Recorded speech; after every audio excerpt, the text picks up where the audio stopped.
안녕하세요. 이재철 강사입니다. 지난주 시험 보느라 참 많이들 피곤하셨죠? 문제는 어떠셨는지 궁금하네요. 될 수 있으면 좀 평이하게 낸다고는 했는데, 마지막 문제 같은 경우는 조금 난이도랄까 이런 게 있었는데, 그래도 제가 과제를 미리 한번 내드린 거 내에서 나왔으니까 그게 크게 어렵지는 않으셨을 거라 생각됩니다. 음, 앞으로 좀 고민을 많이 해봐야 될 것들이죠. 우리 도시 계획에 있어서. 음, 다양한 문제나 이런 것들을 안고 있으니까 이 고민을 해야 되는 것이고, 그리고 이게 또 우리가 한 2주 정도 이렇게 뭐 강의 대신 레포트나 뭐 이런 것들을 했으니까 어, 복습을 한번 하는 게 좋겠죠. 그래서 7강서부터 진행을 해가지고 쭉 다시 한번 그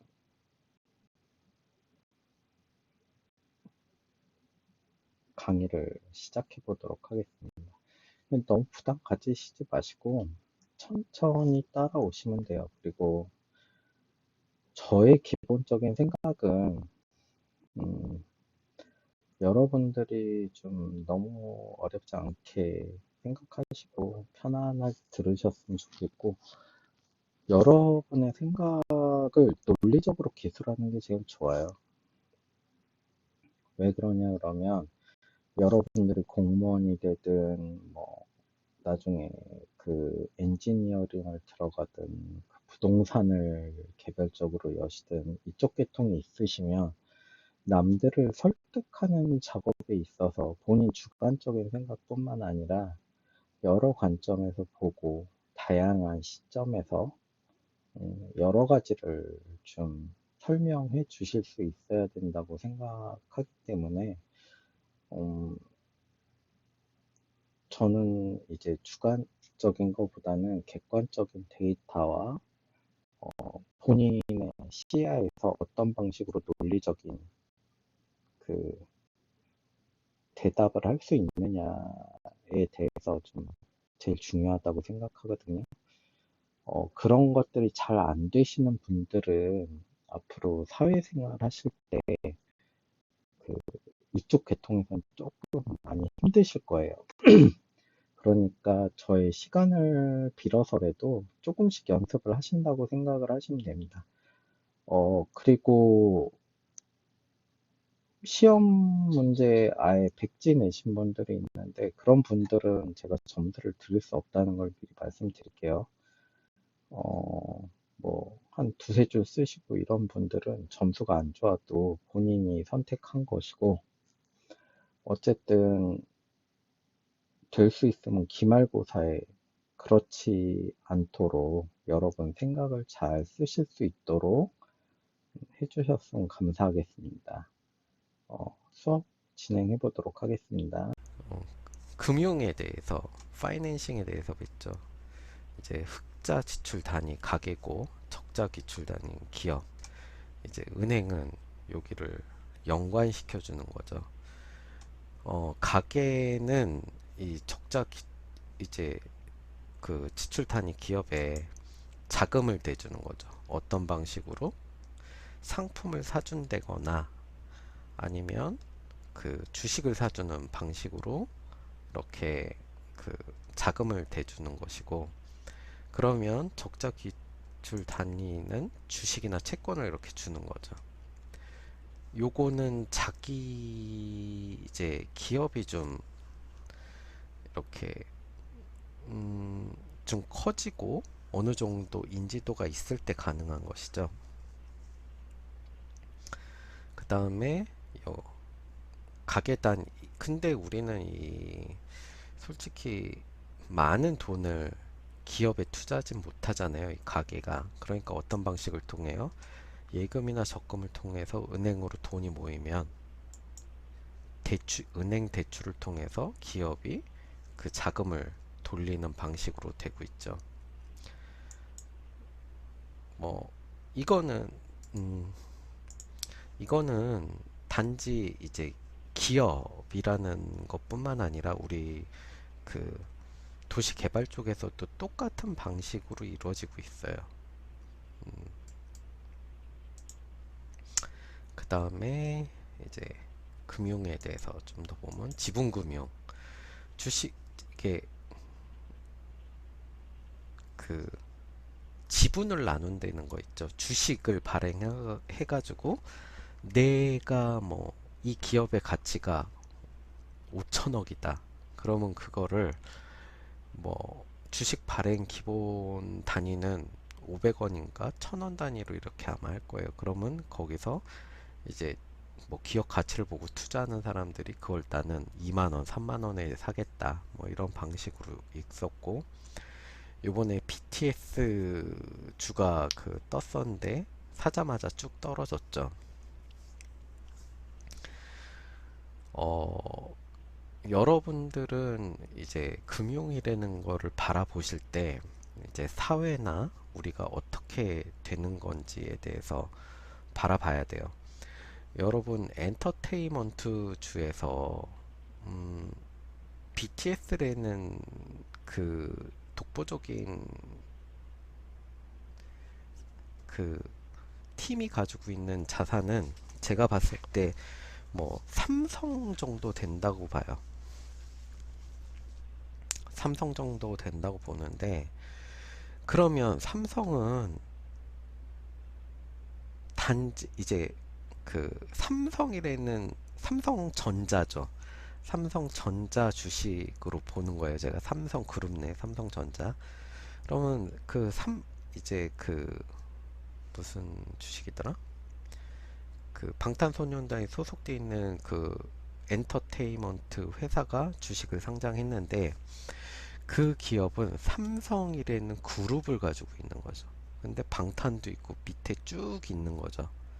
그러면 삼성전자 주식은 우리가 되게 가치가 높다고 생각하고 뭐 사람들이 많이 살려 그런 주식이지만 그 나머지에 있는 뭐 삼성증권도 있을 거고 삼성 뭐 신라호텔 뿐만 아니라 삼성 SDI 그 다음에 삼성 SDS 뭐 이런 쭉 여러 가지의 그 딸린 그 회사들이 있을 거란 말이에요. 자회사들이. 그러면 여러분들이 왜 지금 저는 그게 당연히 거품일 거라고 생각했던 게 왜 그런가? 요새 엔터테인먼트 중에서 또 가장 큰 시장을 형성하고 있는 게 영화 산업이에요. 영화 산업이고, 이제 그런 것들은 수출이나 뭔가 이런 것들을 통해서 대규모 극장이나 이런 거에 대해서 모여서 보는 것이기 때문에 그런 게 지금 코로나 사태 때문에 안 됐거든요. 그래서 엔터테인먼트주가 이 코로나 사태 이후로 되게 많이 쇠퇴하게 됐어요. 그런 생각을 여러분들이 조금씩 가지고 있어야 돼요. 엔터테인먼트주는 뭐 여러 가지가 있는데 그거가 통합된 게 엔터테인먼트잖아요. 단지 삼성전자 하나만 보고 삼성을 살 것이냐 아니면 뭐 이런 것들이 나눠져 있는 것들이죠. 자, 그 다음에 신디케이트 리츠 뭐 조인트 벤처 이거는 제가 지난 시간에도 말씀드렸듯이 어, 그 다수의 투자자들을 모아가지고 부동산 회사나 뭐 이런 것들 뭐 사모펀드 비슷한 것들을 만드는 거죠. 거기에 대한 것이고 부채금융이란 채권을 발행하거나 저당권을 설정해서 타인 자본을 끌어들이는 거. 뭐 예전에 영화에 많이 보시면 나오는 그 암흑의 돈들. 왜 예전에는 은행 금융이 되게 약했어가지고 그 현찰을 많이 굴리고 있는 사람들이 사채 시장에 많았었거든요. 그래서 사채를 갖다 쓴다거나 이런 것들이 기업인들 중에서 많아졌었죠. 근데 뭐 어찌 됐던 간에 뭐 IMF도 겪고 여러 가지를 겪으면서 우리는 그런 시장들이 좀 탄탄하게 돼가지고 금융시장이 좀 어느 정도 안정권에 들어있다고 보는 건데, 그 다음에 저당, 신탁, 담보신탁이라 그러죠. 이건 신탁회사에 자기의 땅이나 이런 걸 담보로 맡기고 여기서 다시 어, 그 돈을 빌리는 것이죠. 은행에서 신탁, 뭐 담보신탁 증서를 가지고 은행에서 다시 이제 부채, 그 이제 대출을 땡긴다 그러죠. 그런 식의 그 금융을 하는 거고, 요거는 비용은 많이 들지만 좀 안정적으로 운영할 수 있기 때문에 그 금융사에서 많이 좋아하는 쪽이죠. 일종의 하나의 뭐 담보 설정권 같은 개념이니까. 그 개발금융에는 도시를 개발하기 위한 자금 조달, 그다음에 신디케이트 리츠, PF가 뭐죠? 프로젝트 파이낸셜, 그 프로젝트 단위의 금융이라는 소리죠. 소비금융은 개발되지 않은 부동산을 소비하기 위한 자금 조달, 주택 저당금융, 뭐 고정금리형 있고 변동금리형 있고 주택담보가 있는데, 요새는 대부분 고정금리는 거의 없어요. 변동금리가 많죠. 자, 지분금융과 부채금융. 이제 구분, 자본의 성격. 주식이나 이런 건 아까 자기 자본이라 그랬죠. 채권은 타인 자본. 소유자의 주인은 주주. 내가 이 회사에 어떤 권한을 행사할 수 있는 거죠. 그 다음에 이제 채권 같은 경우는 이자를 받는 거죠. 그 다음에 소유자의 권리는 배당이고 채권은 이자. 그 다음에 자금 상환은 주식을 팔기 전까지는 상환하지 않고 이제 만기일에는 채권은 꼭 상환을 해야 되죠. 상환하지 않음. 여기 이제 뭐 보통 회사에서 자기의 주식을 사들이는 경우는 뭐 그런 거죠. 경영권 방어나 이런 걸 위해서 사들이기 위해서 이제 주식을 사들이는 경우도 있고 여러 가지가 있어요. 그런 것들은 타이밍이나 이런 걸 여러분들이 보시면 좀 이해하시기도 쉬울 거예요. 신디케이트, 다수의 소액 투자자가 자본을 출자하여 지분형으로 직접 투자하는 방식. 일반 투자자들의 자금 플러스 부동산 전문가의 역량이 투자한 그룹의 일종. 자, 이게 그 신디케이트가 아까 말씀드렸듯이 우리 개개인이 투자하기는 좀 금액이 힘들죠. 우리가 뭐 강남에 아파트 한 채는 20억, 30억씩 하는데 뭐 그 개발 비용을 암만 좋다 그래도 뭐 최소한 내가 여기다 한 100억은 투자해야 된다 라고 하면 1인당 100억씩 우리 한 30명이 모여서 한 3천억 만들어서 투자를 합시다. 이런 방식으로 투자하기가 힘들다는 거죠. 그만큼 자금력이 있는 사람들이 없으니까. 근데 솔직히 말씀드리면 뭐 100억 정도는 부동산 쪽에서는 소액 자본인 거죠. 그러니까 뭐 아파트 하나를 뭐 할 때 그 우리가 금융을 갖다 쓰고 개발이익 나고 이런 것들이 거의 뭐 몇 천억 단위니까, 그러니까 100억, 200억 가지고 투자를 못 하니까 우리가 모여서 한번 해보자. 요새 그 많이 지금 문제가 되고 있는 신디케이트라는 거는 부동산계의 사모펀드, 그렇게 생각하시면 돼요. 여기서 제일 중요한 게 뭐 부동산 전문가의 역량인 거죠. 왜? 투자자들은 자금을 대는 것 뿐이고 여기서 뭐 그 세부적인 내용이나 그 가치, 땅에 대한 가치, 그리고 개발을 어떻게 할 것인가, 주택이냐, 상업이냐, 뭐 이런 것들, 뭐 그런 것들을 좀 많이 고민을 하면서 그 그 부동산 전문가의 역량에 따라서 차이가 되게 많이 나죠. 수익성에 의해서. 그런 것들이 있습니다. 그다음에 리츠, 그 신디케이트라기보다는 음, 부동산 회사를 법인을 하나 세워가지고 그거를 이제 주식을 발행하는 거예요. 그래서 여러 명으로부터 좀 더 개미 투자자들로부터 공모를 해가지고 간접 투자를 하는 것이죠. 그러니까 투자자는 간접 투자고 어, 그 이게 보통 보면 지금 얘기하고 있는 사모펀드와 비슷한 형태, 제일 비슷한 형태. 이제 어찌 됐던 간에 다수로부터 돈을 끌어가지고 투자를 해서 음, 뭐 이익이 나면 배당을 해주지만 이익이 안 나면 어떻게? 그냥 꽝이 되는 거예요. 그래서 이제 그런 것들을 어떤 방식으로 잘 찾아봐야 되나.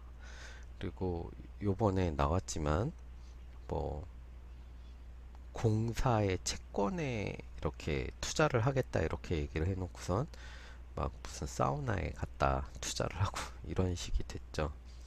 이제 그런 것들은 관리 감독을 못한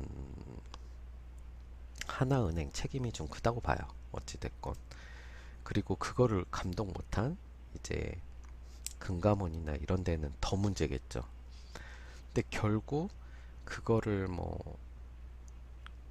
나라 돈을 도로 뭐 이렇게 물어준다 그러면 나라 돈이 들어갈 텐데 그런 것들도 여러분들이 고민을 좀 해보셔야 돼요.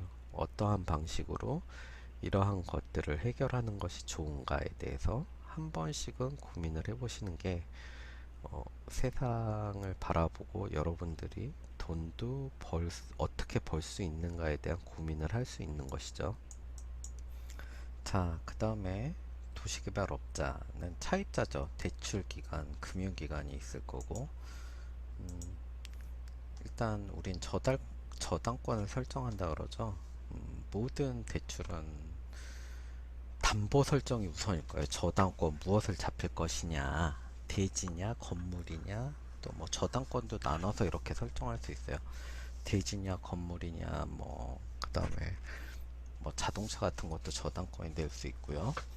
그리고 여러분들이 자동차를 파이낸셜로 사실 때 보시면 대부분의 그 대부분의 그 뭐라 그러지?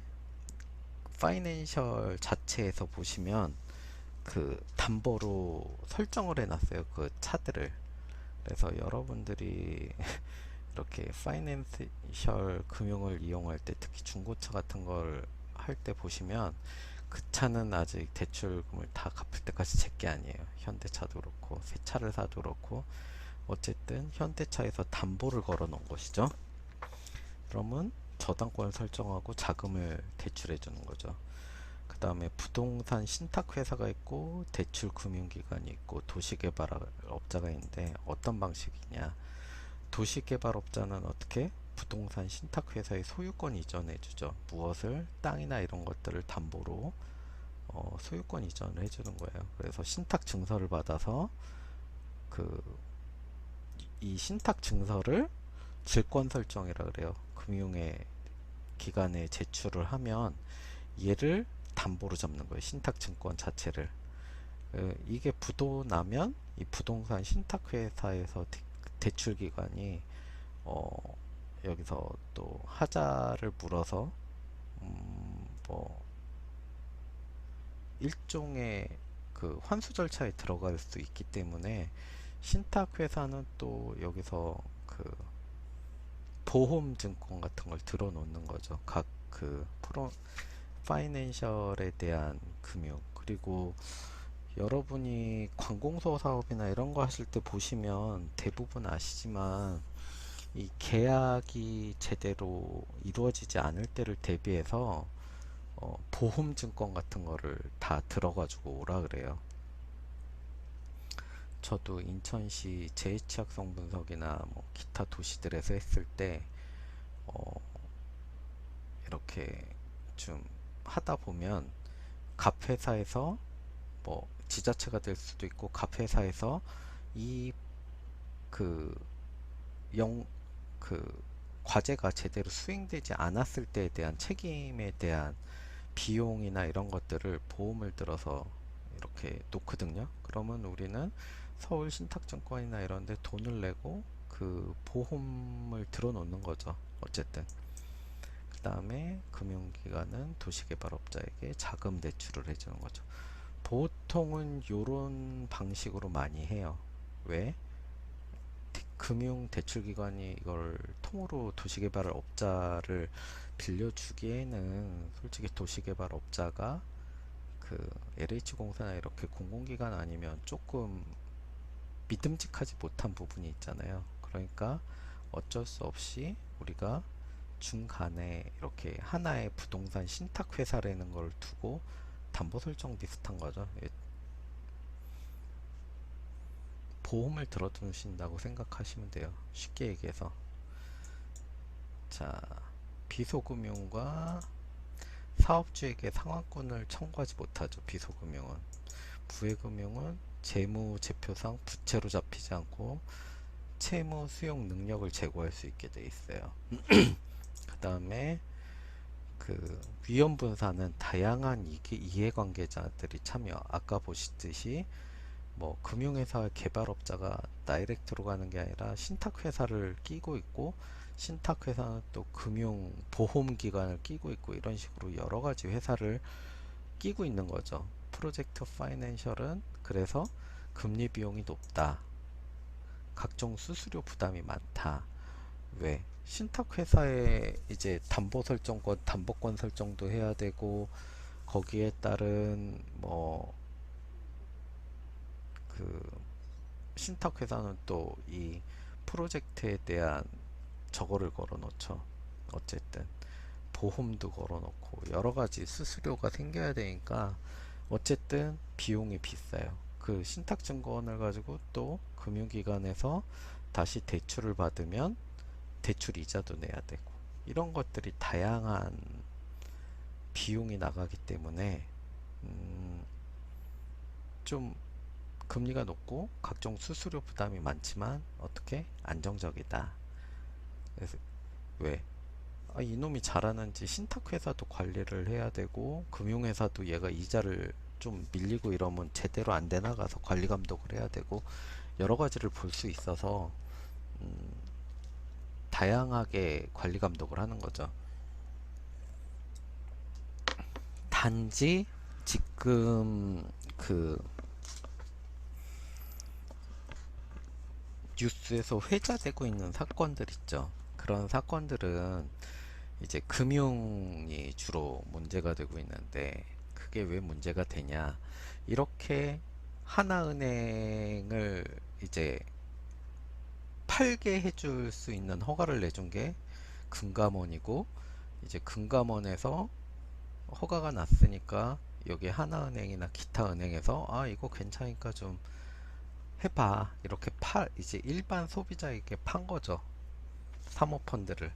근데 그 돈들이 어떻게 어디로 갔는지는 모르겠지만 뭐 돌려막기를 했을 수도 있고 여러 가지 아직 그 밝혀진 거는 없어요.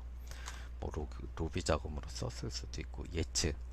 하지만 어 이렇게 우리가 하나의 단지 개발만 하더라도 여러 가지 이 견제 장치를 두고 확인을 하게 되어 있는데 그런 것들이 안 돼 있다는 게 좀 문제다라고 보는 것이죠. 그래서 그게 권력이 개입한 게 아니냐 이렇게 보는 시점이 많은 거예요. 예전에는 부동산 금융이 좀 그랬어요. 지금의 사모펀드 같이 좀 다양하게 이렇게 개발 붐 일어나고 이러면 땅 팔아가지고 이익 보고 이런 것들이 있었는데 요새는 거의 그런 것들이 없죠. 음, 모든 정보라는 것들이 좀 오픈도 쉽게 되고, 하다못해 한 재작년만 하더라도 그 정부 LH공사에서 미리 그 신도시 계획안이 나왔던 것들을 그 미리 도면이 돌아가지고 난리가 난 적이 있었죠. 음,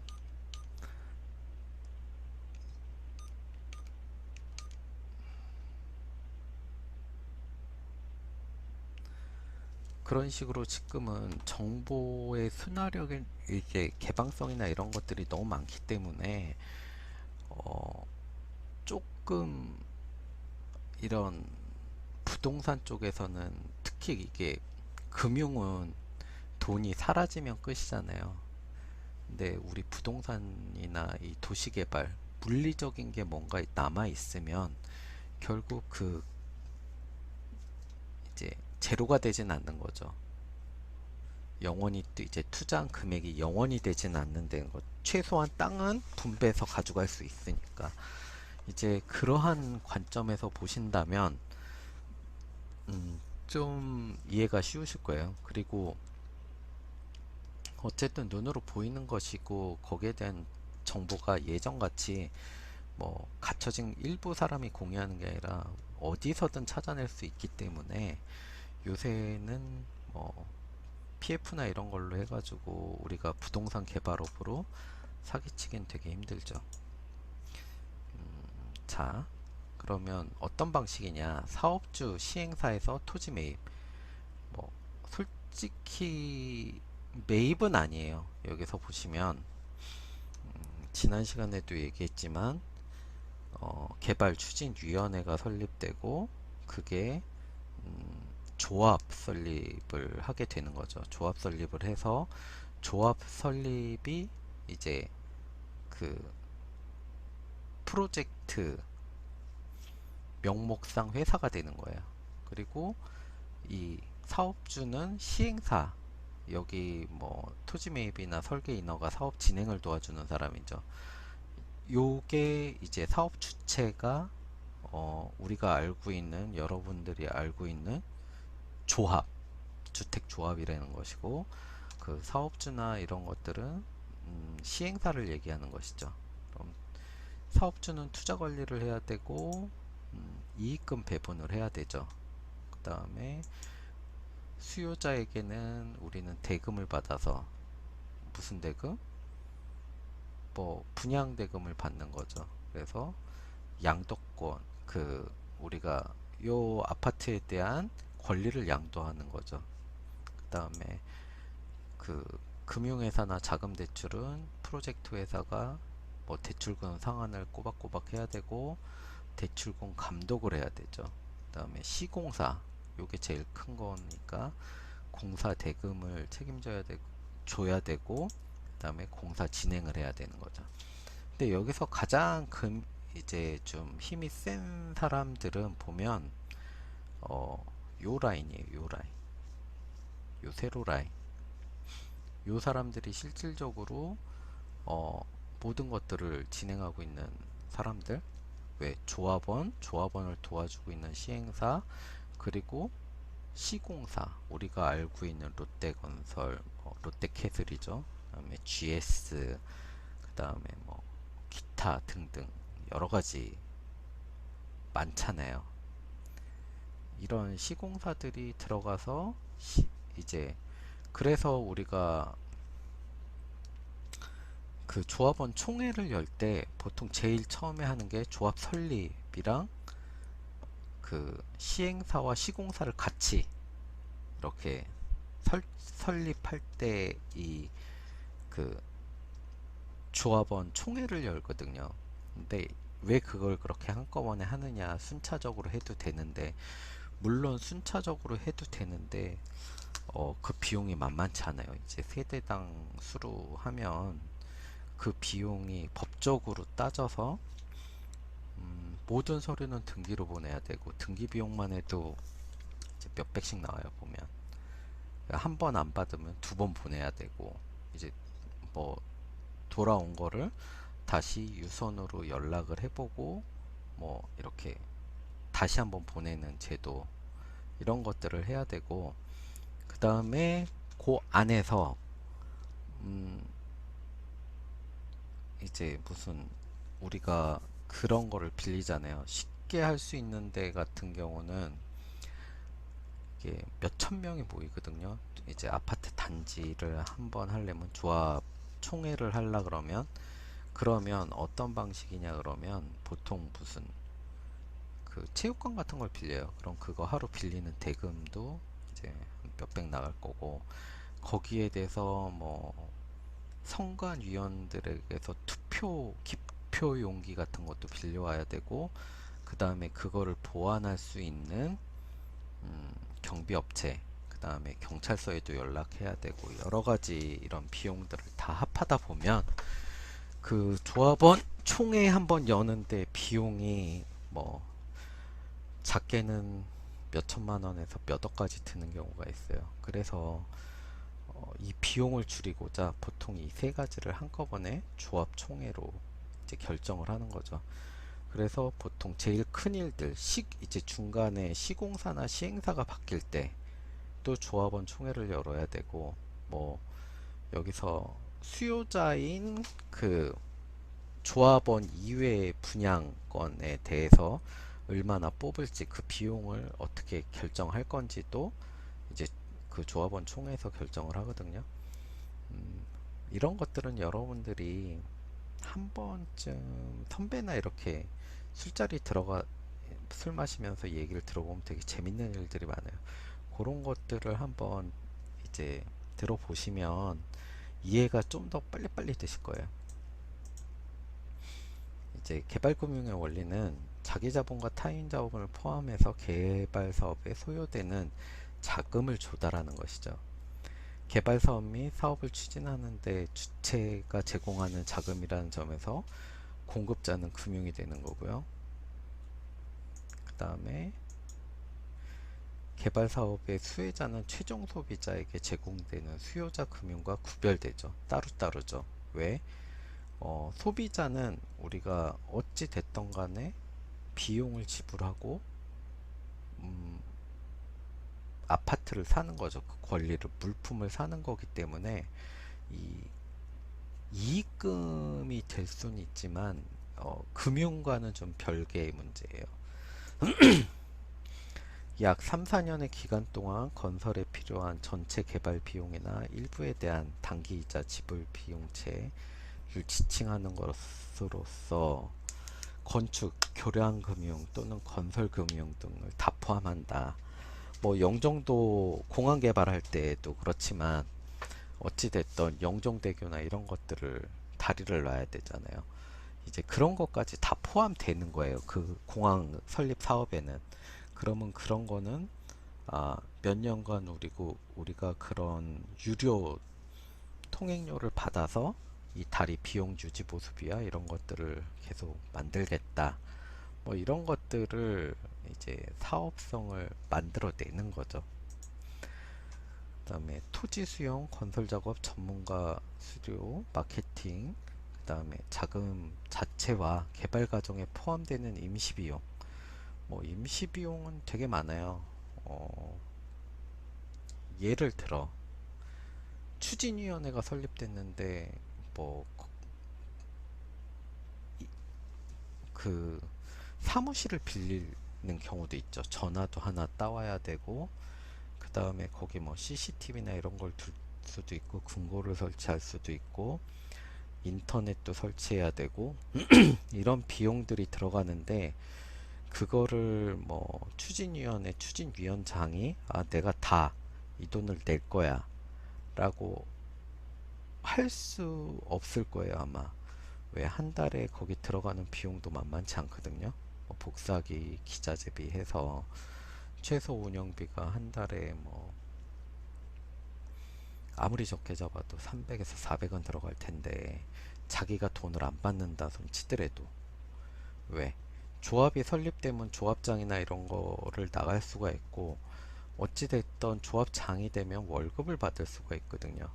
그 조합에서 그 경비를 받을 이제 정규적으로 월급을 받을 수 있는 사람은 딱 3명이에요. 조합장, 그 다음에 거기 이제 쓰는 여직원, 꼭 여직원이 아니래도 되죠. 직원 1명, 그 다음에 또 1명은 감사. 요 3명만 그 월급 제도가 월급을 받으면서 일을 하는 사람들이에요. 그 나머지는 뭐 이사나 뭐 이런 것들 있잖아요. 이런 것들은 수시로 바뀔 수 있고 회의나 회의를 하면 회의 참석비 이런 것들을 받을 수 있어요. 그 다음에 지분 조달과 부채 조달 방법의 개념과 기능. 민간 부동산을 개발할 때는 총 비용, 프로젝트의 총 비용의 3, 40% 정도 되는 막대한 자금이 선투입되죠. 이런 거를 어떻게 하죠? 보통 시행사가 될 수도 없어요. 이 비용들은. 이게 보통 시공사, 우리가 건설회사라 그러는 그 시공사에서 같이 이제 주은행으로 담당하고 있는 은행에서 이 비용의 PF를 프로젝트를 가져가서 뭐 그 설명이나 이런 것들을 통과하고 거기서 프로젝트에 대한 그 발표를 한번 한 다음에 통과되면 그 은행에서 자금을 마련해서 이제 조금씩 단계별로 지급하는 방식이거든요. 그 다음에 부동산 개발 금융이란 부동산의 매입과 개선을 통해 수익 증대 자본과 자인 자본, 이게 타인 자본을 적절한 구성으로 소요자금을 확보하는 것을 얘기하죠. 자, 쉽게 얘기해 볼게요. 아파트를 재개발해야 돼요. 추진위원회가 있어요. 조합 설립이 아직 안 된 상태이죠. 그러면 아까 그 돈을 누가 대느냐? 누가 되겠어요? 시행사가 되겠어요? 매달 한 몇백씩 되는 돈을 된다. 이거는 솔직히 불법이에요. 시행사가 돈을 대면. 그 시공사가 될 수도 없어요.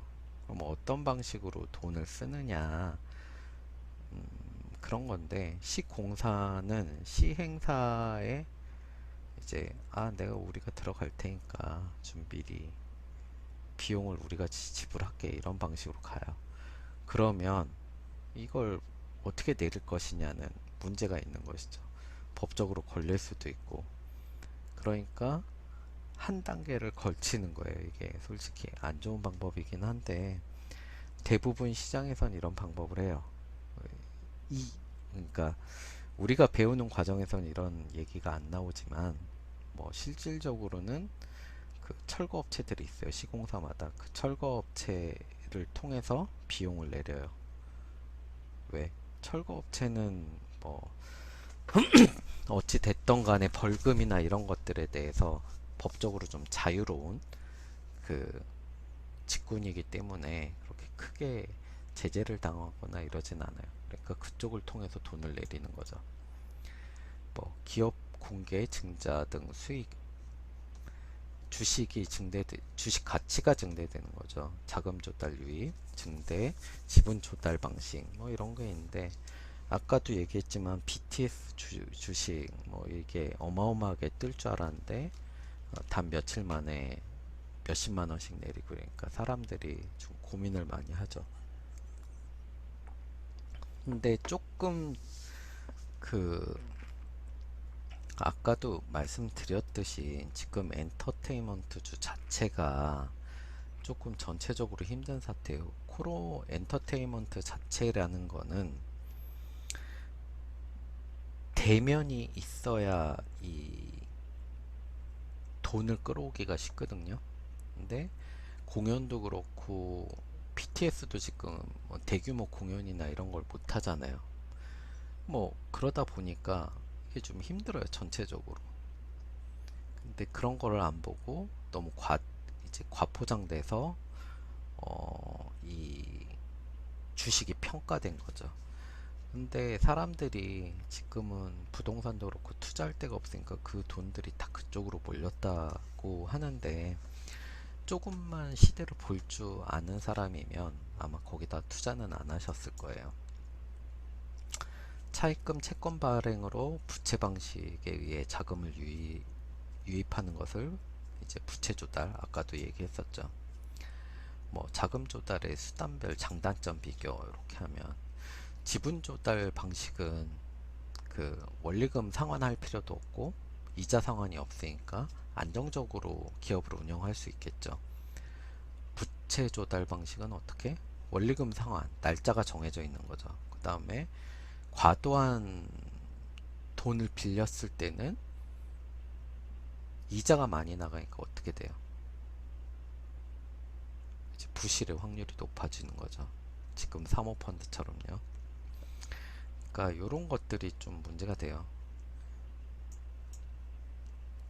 이제 부채 조달 방식의 특징, 자금을 빌려서 운영 자금화하는 것으로 타인에게 자금을 빌려서 자금을 조달하는 방식인데, 저렴한 이자 비용과 조세 효과 때문에 선호되고 있지만,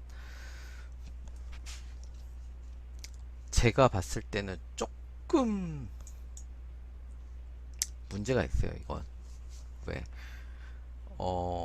아까도 얘기했지만 그 상환 일자와 이런 것들이 겹치잖아요. 이자도 나가야 되고, 이제 간단하고 좋기는 하죠. 그리고 뭐 담보만 있다 그러면 얼마든지 이제 평가해서 돈을 빌려올 수 있는 거고, 근데 문제는 효율적으로 꾸준히 운영 자금이 들어갈 때는 이게 좀 골치 아픈 것이죠. 돈이 계속 돌아 나와서 그 돈이 확 땡겨져서 다시 갚아야 될 때가 오면 또다시 이제 대출을 돌려막기가 되는 경우도 있고, 그런 좀 문제가 있어요. 레버리지 효과, 이제 지렛대 효과라 그러죠. 그 재무 레버리지 효과, 타인 자본 때문에 발생하는 이자가 지렛대 역할을 하여 영업이익에 변화를 주는 주당 이익의 변화폭이라는 거죠. 뭐 쉽게 얘기하면 그거예요. 지금 뭐 BTS가 뭐 주당 할 때 뭐 1억을 넣어야 20 준다는 등 뭐 이렇게 얘기가 나오는데, 실질적으로 이제 까놓고 보니까 그 정도의 주식 평가 금액이 안 되는 거죠. 그로 인해서 우리가 평가가 절하되면 자기가 투자한 금액에서도 그 배당이라는 것이 줄어들게 되죠. 그래서 내가 그 대출을 땡겨 왔어요. 쉽게 얘기해서 지금 어느 정도 이익을 내고 있는데, 내가 주당 평가를 했을 때, 여기서 공장 투자를 뭐 한 1,000만 원 정도를 더하면 내 이익이 한 3천에서 5천 정도 된다. 그러면 이거는 영업 이익이 나니까 주당 이익이 훨씬 올라가는 것이죠. 근데 타인 자본을 대거로 빌렸어요. 뭐 한 똑같이 뭐 한 2천만 원을 빌렸는데, 근데 여기서 발생하는 이익이 500 정도뿐이 안 된다. 그럼 어떻게? 지렛대의 지렛점이 뒤로 가는 것이죠. 어쨌든 그러면 어떻게 될까요? 주당 이익이 내려가겠죠. 그런 얘기를 하고 있는 거예요. 솔직히 여기 있는 것들은 그냥 들어만 두시면 되는 거죠. 지난 자본 조달 순서, 기업의 영업 활동에 필요한 자금 조달함에 있어서 그 원천에 대해서 특정 우선순위를 가진다는 이론. 기업은 역선택 비용은 자본 조달을 원천적으로 선택하게 되므로 기업 자금이 필요할 때 내부 보유 자금, 부채 조달, 마지막으로 주식 발행을 서로 하게 되는 것이죠. 그 다음에 대리인 이론은 소유자와 경영자를 분리해서 오늘날 기업 하에서 수탁 책임자가 가지는 그 경영자들이 주체, 기업 가치를 극대화하기보다는 기업을 외형적으로 성장, 매출액의 극대화 혹은 경영자의 사적 이득을 취함으로써 대리 문제가 발생한다는 이론이죠. 그리고 요새 또 한 가지 보는 것 중에 하나가 그런 게 있어요. 어, 예전에는 가족 경영이 나쁘다, 가족 경영 회사가 나쁘다 이렇게 해서 대물림 되는 회사가 안 좋다 뭐 이렇게 얘기를 하는데, 유럽도 그렇고 이제 그 가치나 사업에 대한 가치나 이런 것들에 대한 사업 정신을 쭉 이어가는 것들은, 그래서 명품이 나오고 이런 것들은 어, 어떤 면에서 가족 경영을 해서 그렇게 됐다. 그 대리인 이론은 전문 경영인을 이렇게 데리고 들어와 가지고 이제 그 성장이나 이런 것들을 할 수는 있는데, 그 대리인이라는 사람이 기한이 정해져 있으니까 그 안에 성과를 못 내면 이 사람 잘리잖아요. 그러니까 과하게 뭔가를 움직이는 것들이 있어서 문제가 있을 수 있다라고 보는 것들, 이제 좀 역으로 보여지는 것들이 요새 새로운 이론으로 나오고 있어요. 그 다음에 그 8장 요번 거 들어가기 전에 한 5분만 쉬고 다시 시작하도록 하겠습니다.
다음 8장 도시개발의 집행과 사후관리. 우리가 앞에서는 그 도시개발을 위해서 어떻게 하면 자금을 만들 수 있는가에 대해서 이제 전체적인 개요를 봤다면, 이번에는 도시개발을 어떻게 이제 집행하고 사후관리를 어떻게 하는지에 대해서 한번 보도록 하겠습니다. 자, 도시개발 사업의 착수, 사업 추진의 주체는 우리가 요 전전 시간에도 배웠는데 어, 몇 가지로 나눌 수 있죠. 공공 부분이 있고 민간 부분이 있고 그 다음에 공공민자 합친 게 있죠. 이제 여기서도 똑같습니다. 공공주도형과 민간주도형, 국민, 협력형. 그 다음에 공공주도형 개발 사업은 중앙정부, 지자체, 토지공사, 주택공사 등이 주체가 되어서 하죠. 요새 그 개발 사업이 좀 지지부진하고 힘든 데들은 그 주택공사나 토지공사가 직접 들어가 가지고 하는 관리 감독하에 하는 그 사업들이 좀 보여지고 있는데, 그거는 수입성의 극대화라기보다는 그 주거 안정성, 공급의 목적을 두기 때문에 항상 그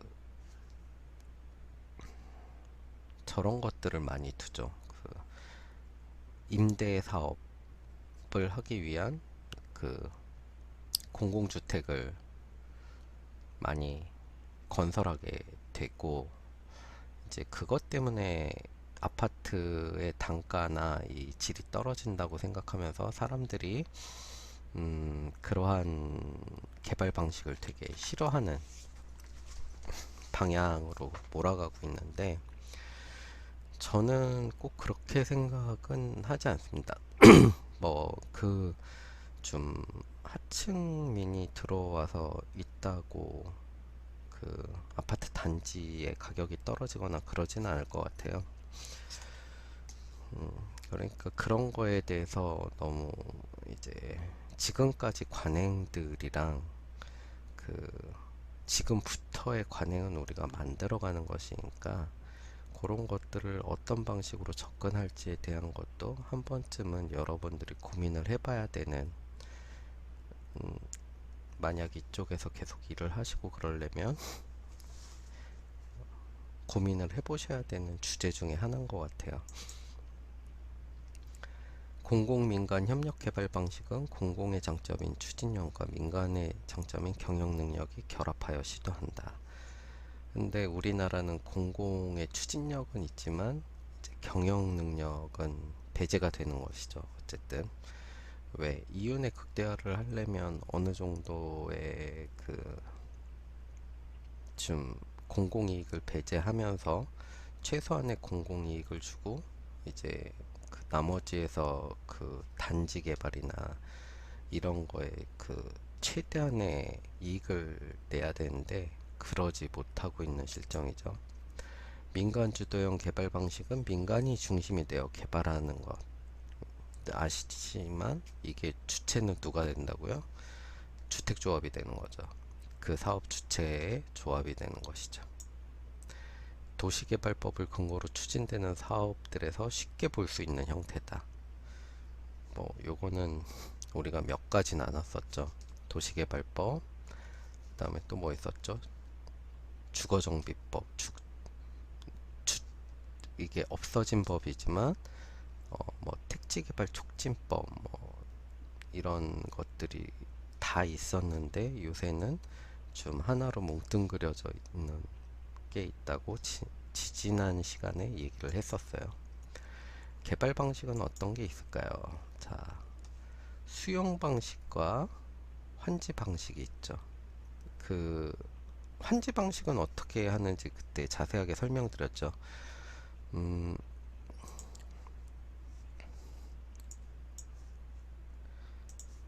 일부에 이러한 토지가 있으면 요거를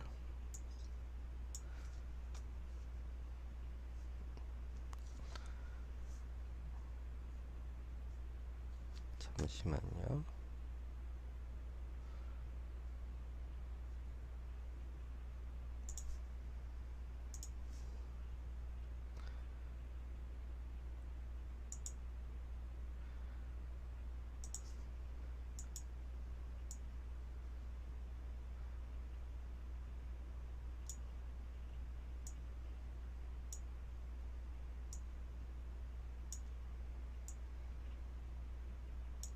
이러한 땅을 주고 나머지 부분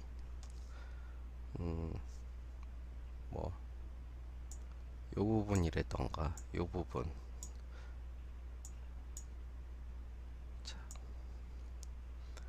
토지를 저만큼 내놓은 사람에게 어찌됐든 요만한 땅을 주고 나머지 부분을 앞에 도로를 낸다거나 뭐 기타 부분을 통해서 우리가 공공 그 지분을 떼고 개발 비용과 나머지를 떼고 그 다음에 또 뭐 그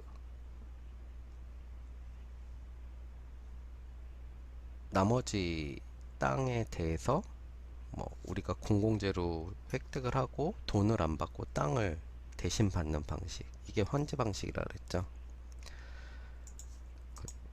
계속 했으니까 여러분 잘 아실 거예요. 그거는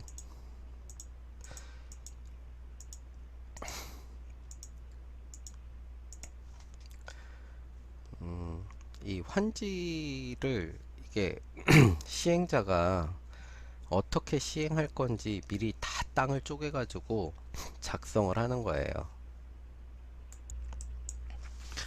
그 여기 보시면 나와 있지만 공공유용지 취득 및 손실 보상에 따른 관한 특례법이라 그러죠. 이게 환지 방식에 그 대한 면이고요. 그 다음에 수용 방식은 우리가 재개발 재건축을 하는 데 있어서 대상 사업 토지의 3분의 2 이상을 해당한 토지에 대한 지분을 획득을 하면 그 여기 있죠. 3분의 2 이상 동의. 그러면 그 나머지 3분의 1을 그 강제 수용을 하는 방식이에요. 근데 이 방식은 요새 같은 경우는 좀 바뀌어 가지고 이게 그 사업 시행자들이 예전에는 자금의 여력이나 이런 것도 없었고 면적이 대단히 아파트 단지들이 면적이 많았었는데 요새는 재개발 재건축이잖아요. 그럼 단지는 정해져 있고 거기에 대해서 이제 어떻게 개발을 할 것이냐에 대해서 들어가는 것이기 때문에 보통 70% 이상의 그 동의를 얻어야 되고 또 한 가지는 동별 70% 이상이 돼야 돼요. 그 아파트 단지 같은 경우는 이 전체 면적의 70%의 인원이 동의를 해야 되고 또한 그 한 동당 70% 이상이 돼야지만 재개발 재건축을 할 수 있는 방식이에요. 그게 요새 그 많이 좀 강화돼 가지고 재개발 재건축 같은 경우는 어, 여러분들이 느끼는 다양한 방법에 이제 좀 접근성이나 이런 것들이 많이 바뀌어져 있어요. 그래서 요새 그 독립문의 어떤 아파트 단지를 보면 같은 아파트 단지인데 한 동만 빼놓고 나머지 동만 이렇게 재개발 재건축을 하는 경우도 있고 뭐 다양한 것들이 좀 많이 보이는 형태예요. 그러면 이제 토지 상환 채권을 발행하고 시행자가 지정권자한테 주는 거죠. 이주 대책 수립. 그때 제가 말씀드렸죠. 이 조합이 생기면 그 조합이 그 이사비를 주고 이제 보통 이, 그러니까 이사 비용하고 거기에 플러스 그 전세자금 대출이나 이런 것들을 해줘요. 등기 설정을 해가지고. 왜? 여기 이만큼의 토지가 있으니까 이거를 담보로 돈을 빌려주는 거예요. 딴 데 가서 살고 있어라. 우리가 여기를 어, 재개발 재건축을 하면 이게 그 너희에게 다시 이거를 분양을 해주겠다. 대신 그때 전세를 빼서 다시 갚으면 되는 거니까. 어쨌든 본인의 재산권들이 침해 안 받게끔 해주는 것이죠. 그래서 이제 토지 조성과 공급 계획을 하고 선수금 이제 시행자가 지정권자로 주는 것이죠. 그래서 분양을 하고 이제 분양 사무소를 차려서 분양을 하고 토지 조성이 준공 전에 사용 허가를 하는 거죠. 그 사용 허가 신청서를 이제 작성을 하고 끝내면 이제 그 조합으로 모든 권한이 넘어가고 이제 조합에서 일반 분양을 시작하는 것이죠.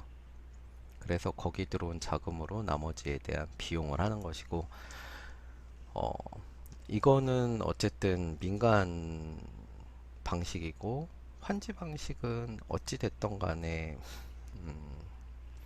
공공개발적 측면이 강하죠. 그래서 요새는 이 두 개를 적절하게 혼용해서 쓰는 경우가 되게 많습니다.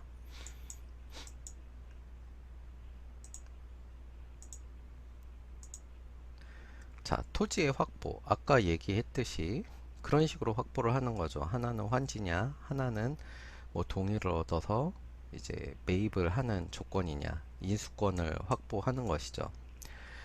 공익사업을 위한 토지 취득 및 그 확보, 보상에 관한 법률에 의거해서 보상을 시행. 아까도 그 환지 방식이나 이런 거에 대해서 얘기 나왔었죠.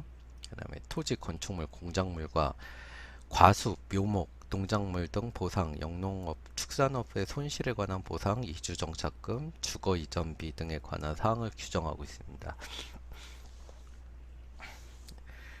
주거 이전에 관한 사항은 예전에는 잘 없었는데 그 이제 강제 이주나 이런 걸 하다 보니까 세입자들이 문제가 많이 됐어요. 그래서 거기에 대한 손실 비용이나 이런 것들을 이제 보상하려는 거고, 그리고 요번에 그 신도시를 개발하는 데 가보면 이렇게 막 짓지도 않은 농작물에 비닐하우스 쫙 써 있고 거기다 그냥 대충 나무만 박아 놓고 그 농사 짓는 것처럼 해서 이렇게 만들어 놓고 기다리고 있는데, 이건 토지를 보상받는 것보다 그 건축물이나 이런 거에 대한 보상을 받는 걸 더 목적으로 하고 있어요. 그거를 지을 때 본인 돈이 드느냐? 본인 돈은 거의 안 들어요. 또 그 하우스나 이런 것들은 그 이제 농업진흥청에다 신고를 이제 신청을 해가지고 자부담이 좀 되게 적게끔 해서 지을 수 있는 방법이 많거든요. 이제 그런 것들을 해놓고 땅값에 플러스 알파 이제 공작물과 과수, 묘목, 농작물에 관한 보상까지 다 받겠다는 거죠. 제가 이거는 뭐 여러분들이 이거를 해라가 아니라 이런 일들도 있으니 여러분들이 뭔가를 하실 때 항상 조심해서 하셔야 된다라고 말씀드리는 거예요. 그 공공사업 계획이 결정이 되죠. 우리가 신도시를 만든다, 재건축, 재개발을 한다. 그러면 토지, 건물, 조서 작성. 자, 이 토지에 과연 소유주가 누구냐? 그리고 이제 뭐 하우스나 이런 것들이 있으면 이게 몇 개고 과연 진짜로 농사를 짓고 있나, 거기서 뭘 짓고 있나, 뭐 이런 것들을 그 이제 작성을 하는 거죠. 보상 계획을 하기 위해서. 그래서 거기에 따라서 보상 계획 공고 열람을 이제 하고 보상 협의회를 개최하는 것이죠. 그럼 여기서 이제 막 된다 안 된다 하고 이제 뭐 난리가 한 번씩 나죠. 그 다음에 손실보상 협의 요청에 따라서 협의 성립은 이제 소유권 이전 및 보상 지급을 하는 거고, 이제 성립이 안 됐습니다. 그럼 어떻게 수용 재척을 하는 거고, 그 다음에 여기서는 이제 중앙토지수용위원회에서 수용 재평가를 하는 거예요. 이게 과연 맞는 거냐 아니냐, 뭐 여기까지 이제 협의가 되면 여기서 끝나는 건데, 이제 재결에 불복하면 재결 보상금을 청구하고 이제 소유권 이전 및 보상금 지급을 하는 거고, 이제 여기서 또다시 아니다. 우리는 다시 한번 제대로 이거를 한 번 더 평가해 달라. 그러면 공탁 및 소유권 이전, 그 다음에 이의 신청을 받죠. 이의 신청을 재평가하고 여기서 확정과 불복. 불복은 이제 행정소송으로 가서 그 사업을 중단시키게 하는 것이죠. 행정소송을 진행하면서 그 뭐 재개발에 관한 행위에 대한 가처분 신청 뭐 이런 것들을 같이 하면서 이게 그 사업을 진행을 못하게 하는 것이죠. 그래야 이 사람들이 좀 유리해지니까 행정소송과 함께 그 가처분 소송도 항상 같이 내게끔 돼 있어요, 보통.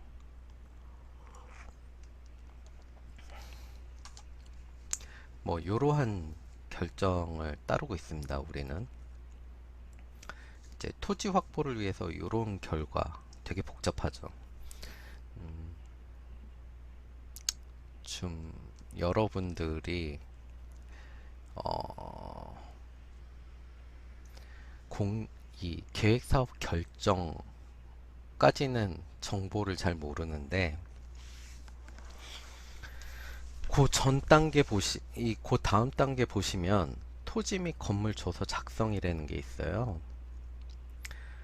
제가 그때도 말씀드렸지만 이 시행사들이 다 주사나를 튕겨보고 이제 20년 이상 그리고 저층 아파트 위주의 단지를 물색하러 다니고 이걸 어떻게 재개발을 할 것인가 이런 거에 대해서 많이 그 알아보러 다녀요. 그러면서 아 여기는 좀 해야 되겠다라고 마음을 먹으면 일단 사람을 풀어서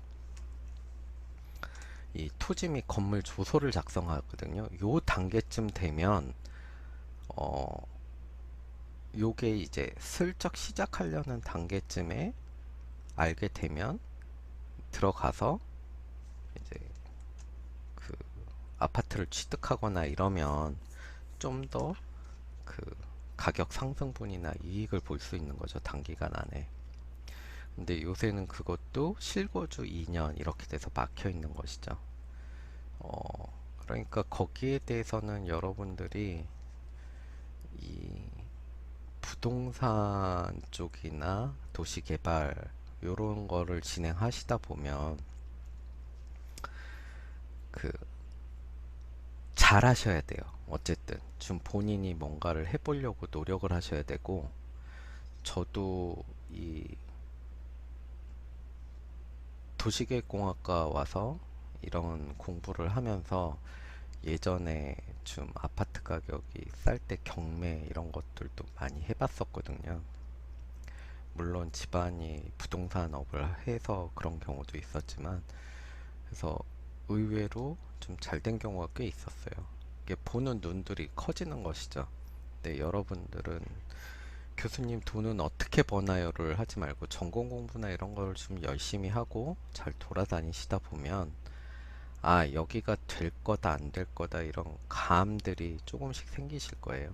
그러면 그런 거를 근거로 바탕으로 투자나 여러 가지 것들을 한번 해보시는 것도 나쁘지는 않아요. 모든 게 어쨌든 수업료로 뭔가를 내야 되잖아요. 실패를 하든 투자를 하든 뭐 그런 거에 대해서 여러분들이 두려워하지 말고 조금씩 도전도 한 번씩 해보시는 것도 나쁘지는 않다는 생각이 드네요. 그리고 만약에 내가 진짜 자본이 없다 그러면 그런 사무실이나 이런 데 들어가서 뭐 배우는 거죠. 일을 월급은 조금 받더라도 그러면서 보는 눈을 좀 더 키우면 여러분들이 다양한 정보와 접근성 그리고 전공 지식을 바탕으로 어떻게 해야 돈을 벌 수 있을지에 대한 게 조금씩 보이기 시작하실 거예요. 자, 인가와 허가. 여기에 대해서 한번 우리도 확인을 해 보셔야 돼요. 어떤 게 인가고 어떤 게 허가인지. 허가라는 건 법률에 의해 금지되어 있는 행위를 해제하는, 적법하게 하는 것이죠. 그러니까 원래 아파트를 재개발 재건축을 한다는 것은, 이건 쉽게 예를 들어서 설명하기 위해서 재건축 재개발을 얘기하는 거예요. 일단 그 사용 연한이 20년 이상이 돼야 되고, 그러니까 건축을 한 지가 20년이 넘어야 되고, 그 다음에 구조 안전 진단을 받아서 등급이 C 이하인가가 나와야 되고, 뭐 이런 것들이 있어요. 그 다음에 주민의 동의가 필요하고, 여러 가지를 이렇게 될 수 있는 조건들을 걸어 놓은 거죠. 이제 거기에 맞으면, 아, 니네는, 이 사람들이 다 모여서 70% 이상, 동별 70% 이상이 모여서, 아, 저희 아파트 지금 너무 지은 지 오래됐고 쓰기가 힘들고 이래서 다시 재건축을 하고 싶습니다. 이러고 지방자치단체에 이제 추진위원회를 설립해서 인허가를 신청을 하면, 아, 거기서 그럼 한번 해봐라, 이런 식으로 허가를 해주는 것이죠. 인가는 제3자의 행위를 보충하여 그 법률상 효력을 완성시키는 행위. 어, 그 인가라는 거는 시행사가, 이렇게 아까 얘기했을 때 그 재개발 재건축의 70% 이상의 동의와 뭐 동별 70% 이상의 동의를 얻어야 된다가 있잖아요. 이게 돼 있으면 나머지 30%에 대해서는 다수의 의견이 이러니 니네가 여길 따라와야 된다 라고 인가를 해주는 거예요. 그냥 그 행위에 대한 인허가라 그러죠. 그래서 두 가지 행위가 같이 들어가고 있는 거예요. 승인은 국가나 이제 지방자치장 특정 행위에 대하여 부여하는 동의 및 승낙, 그 법적인 성격으로 인가와 허가가 되는 거죠. 승인이라는 것. 그럼 우리는 어떻게 얘기해요? 어, 보통 추진위원회에서 뭐 개발 사업을 이렇게 하겠습니다, 동의를 이렇게 얻었습니다 하고 미리, 그리고 우리는 주택 조합 설립을 이렇게 하겠습니다 하고 먼저 그 인허가 신청을 하는 거죠. 그러면 지방자치단체에서 보고 그래, 또 얘는 한번 해봐 로 승인을 해주는 것이에요. 동의 및 승낙을 하는 것이죠. 그 법적으로는 인가 허가라는 거를 얘기해. 인허가가 이제 이제 사용이 되게 되었다, 이렇게 얘기가 되면 이제 재건축 사업이나 이런 것들이 이제 활발히 진행되고 있다는 것이죠. 토지 관련 인허가는 도시개발 사업과 직접적인 관련이 있는 것으로서 택지개발 사업이나 도시개발 사업 같은 경우에 된다. 이게 무슨 얘기냐 하면, 토지 관련 인허가는, 그러니까 도시개발 사업, 그 우리가 산 뭐 이런 데를 다 깎아내고 우리가 신도시를 만든다, 이런 것들에 대해서 미리 할 수 있는 거고, 택지 조성 사업도 마찬가지고, 이렇게 도시개발 사업이나 택지개발 사업 같은 경우에 토지 관련 인허가가 중요 쟁점이 되는 것이고, 그 산이나 전답을 대지, 이제 그 대지로 바꿔주는 거죠. 그 건축물을 허가할 수 있는. 그러면 뭐 이런 거 자체를 이제 토지개발 사업이나 뭐 민간 사업자들은 그 정도까지 못하겠죠. 그런 것들을 일단 미리 그 토지개발공사나 주택공사에서 해놓고, 예전엔 두 개로 나눠져 있었는데 요새는 하나로 합쳐졌죠. LH공사로 합쳐졌으니까 거기서 미리 털을 닦아 놓은 다음에 그 토지를 그 파는 거죠. 건설업자들에게. 그래서 이제 그 부분에 대해서 건축이 일어나고 이러면 그 사람들은 그거를 또 일반 소비자들에게 분양을 함으로써 이익을 볼 수 있는 그런 방식인 것이죠. 사업 관련 인허가는 별도법에 근거하여 사업 승인을 받아야 하는 경우고, 주택 건설 시에는 주택법과 관광단지는 관광진흥법에 의해서 승인이 되고 있습니다. 우리는 대부분 주택법이겠죠. 그리고 뭐 산업단지 같은 거는 또 다른 법에 의해서 받는 거고요. 건축 관련 인허가 행위는 음, 그 인허가 규모가 큰 건물인 경우 건축 허가 동시에 사전에 이루어지는 사전 승인과 건축 심의를 포함하여야 한다.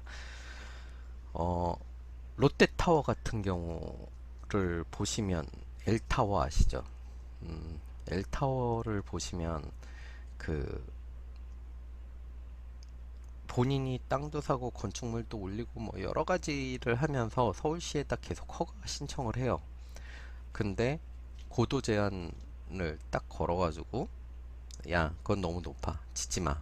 이런 방식으로 뭐 그 서울 그 성남에 있는 서울공항 쪽에 뭐 활주로 각도랑 비행기 뜨고 내리는데 방해가 돼. 뭐 이런 식으로 여러 가지를 이제 그 되네 안 되네에 대한 사전 승인과 건축 심의를 하는 것이죠. 이게 된다 안 된다.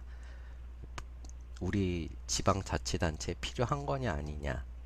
여러 가지를 다 여기서 건축 심의나 이런 걸 통해서 되고 안 되고를 인허가 신청에 대한 심의를 하는 것이죠.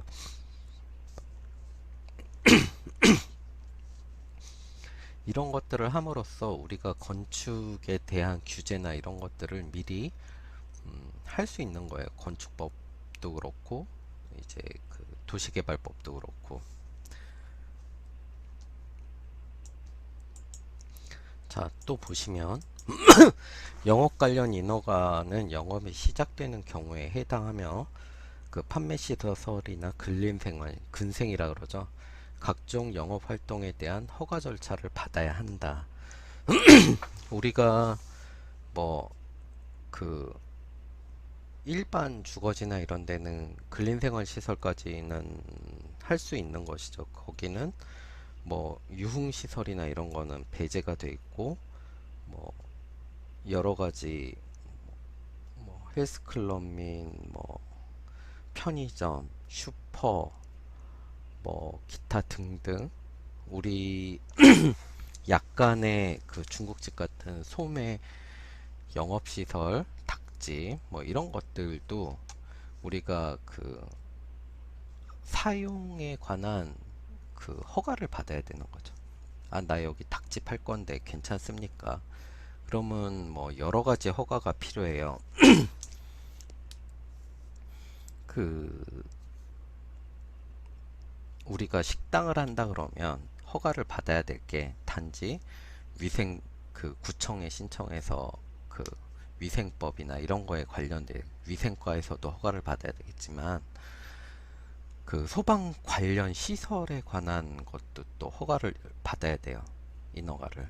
그래서 스프링쿨러나 이런 게 제대로 돼 있는지 뭐 주방에 안전시설이 제대로 돼 있는 건지 이런 것들을 여러 가지 면에서 판단하게끔 돼 있어요.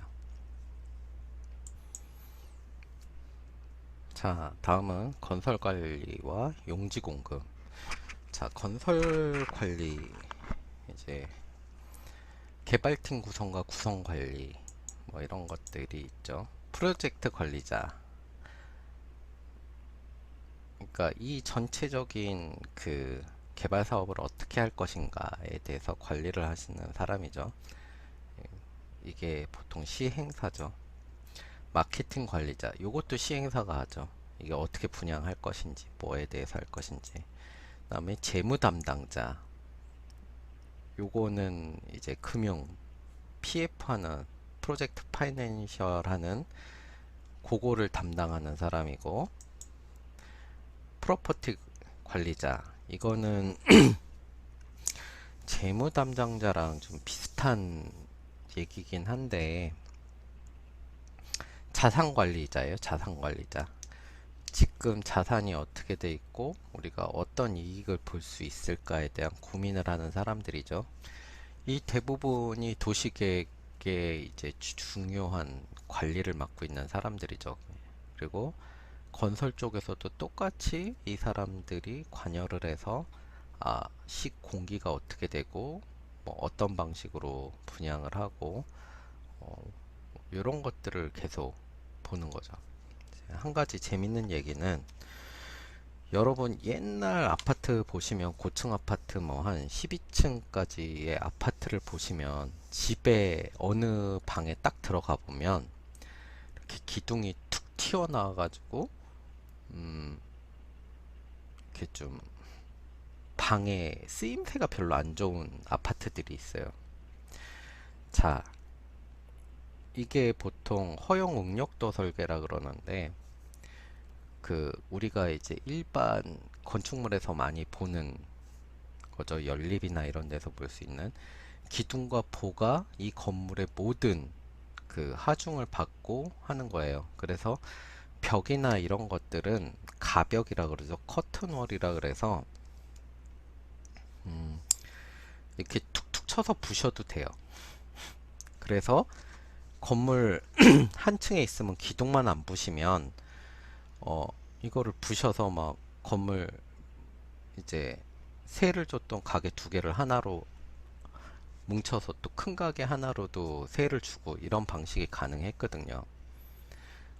근데 이제 요즘 이제 막 이렇게 툭툭 튀어나오고 이러니까, 근데 그 허용 응력도 방식은 딴 거 다 좋은데 뭐 그 건축물 관리하기도 편해요. 근데 문제는 이렇게 기둥과 높이 올라가면 올라갈수록 기둥과 보가 커져야 된다는 거예요. 그 하중을 다 받으려면. 근데 여러분 생각해 보세요. 12층까지 올라가려면 그 기둥이 어마어마하게 두껍겠죠. 그러니까 어쩔 수 없이 막 방 안으로 툭 튀어 들어온 거예요. 그러니까 이제 그걸 살려는 아줌마들이, 우리가 공급이 없을 때는 그냥 그렇게 놓고 팔아도 그냥 살아요 이러면 사는데, 다른 건물도 다 똑같이 그렇게 돼 있으니까 어쩔 수 없이 그걸 고르는데, 이제 어느 정도 공급이 많아지고 이러면 이제 특별히 또 다른 뭔가를 내줘야 될 거 아니에요. 그래서 이제 허용 응력도 설계에서 극한강도 설계로 설계 방법이 바뀌었어요. 이거는 기둥과 보호를 좀 약하게 하기 위해서 벽을 힘을 받게 하는 설계 방법이에요. 그래서 요즘 아파트들 보면 이제 그 여러분들이 그 모델하우스 가보면 그런 게 있어요. 여기는 벽을 부셔도 되는 벽이고 이거 방을 하나로 쓰셔도 되고, 아니면 벽을 이렇게 계약을 할 때 뭐 벽을 하나 둬서 두 개로 나눠 써도 됩니다, 이렇게 하는 경우가 있을 거예요. 그런 벽 이외에는 요즘 같은 데에서 벽을 잘못 건들면 이 건축물의 구조에 하자가 생기는 거죠. 근데 예전에 건축하시는 분들이 그 설계나 이런 걸 잘 모르시는 분들이 많았어요. 근데 그런 분들이 요새 또 이제 뭐 예전 건축물이랑 똑같이 뭐 이거 부시고 이거 하시면 돼요 이래가지고 벽이나 이런 걸 잘못 부셨다가 철거도 마찬가지고 막 이렇게 확 무너지는 경우가 있는 거예요. 그러니까 그러한 것들을 좀 고민을 잘 해보셔야 돼요.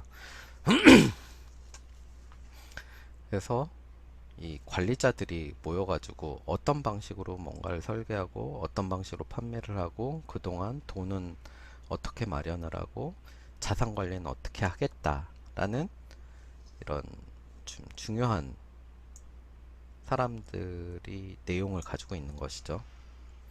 이제 건설물 위험 관리가 있고 개발 사업의 위험 분류가 있습니다. 이거는 어, 재무 위험이 있고 건설 위험이 있고 운영에 대한 위험이 있고 정책 및 환경 위험이 있어요. 근데 솔직히 이제 재무에 대한 위험은 미래에 대한 거를 우리가 잘 예측은 할 수 있지만 100% 확신은 못 하잖아요.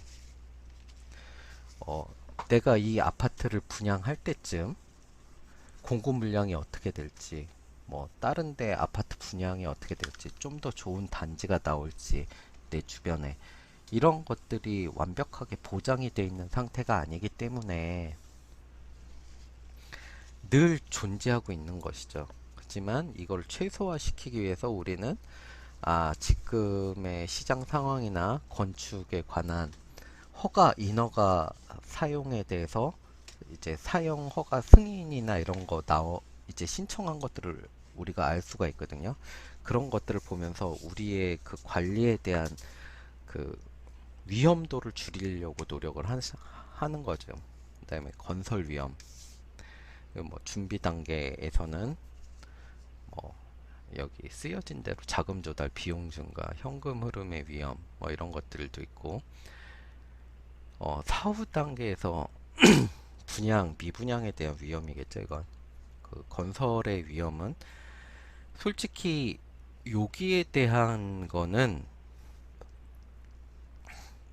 제일 작은 거예요. 물론 사고가 터졌다 그러면 비용이 제일 많이 들어가는 것들 중에 하나지만 이건 설계와 관리 감독이 잘 돼 있기 때문에 건설의 위험은 좀 제일 적은 부분이죠. 그다음에 운영에 대한 위험, 요게 좀 상당히 문제가 많이 되는 것이죠. 우리 재개발, 재건축 때는. 왜냐? 그 위원장이 있고 그 밑에 위원들이 있고 뭐 감사가 있고 이렇게 보면 서로 나중에 조합장이 되기 위해서 이제 사업이 처음 중간 마무리 때까지 조합장이 많이 바뀌면 뭐 한 5번, 6번, 뭐 한 10번까지 바뀌는 경우도 있대는데 그런 식으로 서로 막 싸우고 막 아까 얘기했듯이 행정소송 걸어가지고 그 행정소송 가처분 신청까지 같이 해서 그 못하게 하는 거죠. 사업 진행을. 그런 식으로 하다 보면 그 우리가 인허가 받을 때는 언제까지 이거를 완료해라라고 이제 허가를 받는데 특별한 경우가 없으면 거기에 대해서 이제 맞춰야 되거든요. 법적으로. 아니면 허가 취소가 되니까 이제 그러한 것들이 운영을 하면서 많이 싸움도 일어나고 여러 가지의 문제성이 있는 것이죠. 그래서 지금 우리가 도시 개발 쪽에서 본다면 재무 위험하고 운영 위험만 좀 잘 고민을 해보시면 나머지 건설 위험이나 정책 환경 위험은 이게 위험 부담도가 상당히 낮은 거예요. 우리가 뭔가를 이렇게 그 시행을 할 때 법적 허가나 이런 것들은 어차피 다 맞춰서 그 인허가 신청을 하기 때문에 이게 제일 그 위험도가 낮은 거고 건설의 위험은 높기는 하지만 설계나 관리 감독을 잘하면 낮아지는 거고 근데 재무 위험과 운영 위험은 언제든지 하자가 날 수 있는 위험이기 때문에 그래서 요 앞전에 나와 있는 거를 보시면 이런 게 중요한 거죠. 프로젝트 관리자, 마케팅 관리자, 재무 담당자, 프로퍼티, 자산 관리자 이런 사람들이 되게 중요한 거예요. 왜? 위험도가 높은 순서대로 지금 재무와 운영 위험이 제일 크기 때문에 그 관리 책임이나 이런 것들에 대한 명백한 이행 이런 것들을 좀 잘 해야 되거든요. 그렇기 때문에 어, 그 위에 같이 뭐 다른 위에 이제 그 관리자보다는 그런 식으로 운영위원을 꾸려서 뭐 계속 사업 진행을 하시는 거죠. 그다음에 개발 사업의 위험 관리 방안은 건설 위험, 뭐 기술적 위험은 설계자, 시공업자 기술 경험 수준 이제 많이 지어본 놈이 잘한다. 그리고 뭐 이런 게 있죠. 그래서 기술 하자 보증 이것도 우리가 어떤 방식이냐 뭐 보증보험이나 이런 거를 통해서 이 보험을 들게 해놔요. 그 다음에 전문가와 관리단을 구성하여서 평가를 하는 거죠. 뭐, 그, 시 같은 경우는 건축심의위원회나 이런 것들도 있고, 요 자체 내에서 사업주와 그, 아무리 건물을 짓더라도 그, 감리라고 해가지고 이 사람들이 항상 관리를 하게끔 돼 있거든요. 건설 감리 뭐 이쪽은 음, 제일 그 법원 출입이 잦은 쪽, 한마디로 깜빵을 많이 가는 쪽이긴 한데, 왜 도장 한번 잘못 찍고 감리를 통해서 도장이 찍으면 법적 책임을 그 사람도 같이 지게끔 돼 있어요. 그렇기 때문에 이제 조금 그 제가 아는 지인도 그런 회사를 젊었을 때 다녔는데 한 3년 다니다가 일은 편하고 좋은데 이거 언제 깜빵 갈지 모르겠다, 무서워서 못 다니겠다 그러면서 딴 데로 이직을 했거든요. 그러니까 뭐 그런 것들도 있고 좀 다양한 것들이 많아요. 그러니까 그 다음에 공사 완공, 지연 위험, 공사 진행 속도, 공정표대로 잘 되는지 제가 그때 말씀드렸죠. 아파트 이제 건물 한 동에 우리가 보통 들어가는 건설 인력이나 이런 비용이 하루에 한 6천만 원에서 1억 정도 들어가요. 인건비만. 근데 이거를 지연시키면 시킬수록 그 우리는 공사 비용이나 이런 게 증가하게끔 돼 있죠. 그래서 최대한 빨리 끝내는 게 개발 사업이나 모든 데서 좋을 수 있어요. 근데 문제는 우리가 아까도 얘기했지만 이 조합원들끼리의 싸움에서 이게 문제가 되면 결국 그 비용을 건설 시공업자는 절대 손해 안 봐요, 여러분. 생각보다. 그 사람들은 아 그래 니네 싸워라, 나는 결정됐으니까 이걸 지연되면 어차피 자부담금을 더 받고 분양금이 높아지면 뭐 그 사람들도 이제 뭐 어떠어떠한 게 있겠지만 그 권리를 안 넘겨주면 돼요. 니네가 돈을 다 완부를 안 했기 때문에 나는 이 권리를 다 못 넘겨주겠다. 건축물에 대한 유치권 행사도 할 수 있고 여러 가지가 있거든요. 뭐 그러다 보니까 이 공사 진행 속도 이런 것들은 뭐 특별히 자연재해가 없는 한 거의 뭐 완공이 돼요. 근데 문제는 뭐 아까 얘기 드렸듯이 조합원들 간의 싸움이나 그 행정소송으로 해서 공사가 중단되는 경우, 이런 것들이 이제 좀 문제가 되는 것이죠. 그리고 도시계획법은 절차법이기 때문에 행정소송에서 요 뒷부분이 요 이제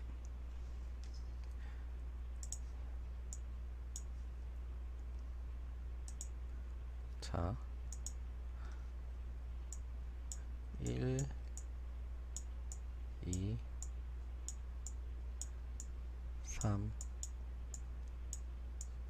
4 마우스를 쓸래니까 잘 안되네요. 자, 우리가 지금 4단계까지 공정이 진행되고 있어요. 도시계획에서 4단계를 진행하고 있는데 여기서 누군가 소송을 건 거예요. 그러면 여기에 대한 소송이 아니라 2단계가 잘못됐다, 여기에 대한 소송을 냈는데 여기서 패소하게 된 거예요. 물론 진행을 쭉 하고 있었죠. 행정소송을 내서 업무 업무 정지 가처분 신청을 내서 같이 못하게 하는 경우도 있지만 거기에 대한 소송을 또 내면서 진행을 쭉 끌어온 거죠. 근데 도시계획법은 절차법이라서 아무리 이걸 하고 있다 그래도 2번이 잘못됐다 그러면 여기부터 다시 해야 돼요. 2번부터 3번, 4번 단계를 해야 되는 거죠. 자, 1번 뭐 추진위원회 설립, 그 다음에 뭐 시행사 선정, 그 다음에 여기가 뭐 시행사가 와서 좀 도와주긴 하죠. 시행사 선정, 그 다음에 뭐 시공사 선정 뭐 이런 것들을 쭉 다 놓고 하고선 이제 허가를 받고 진행을 했는데, 아 여기서 시공사가 마음에 안 든다, 바꿔라.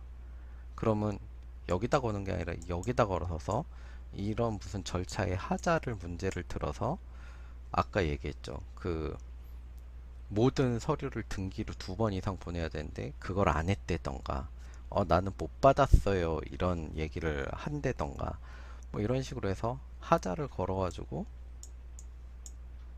음, 이러한 것들을 뒤로 돌리는 거죠.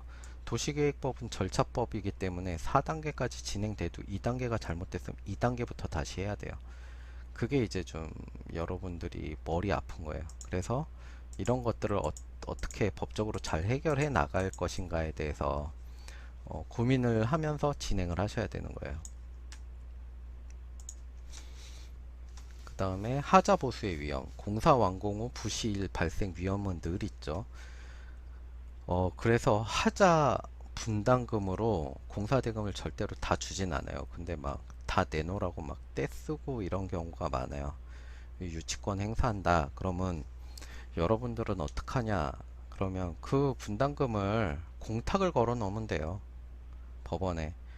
아 이거 하자 분담금으로 1년에서 2년 동안 하자 보수가 생기면 보수할 비용입니다. 법원에 나는 내가 쓰지 않고 이걸 맡겨 놓겠습니다 이러고 맡겨 놓으면 그 기간 중에 문제가 안 생기면 법원에서 그 사람은 찾아가면 돼요, 시공업자는.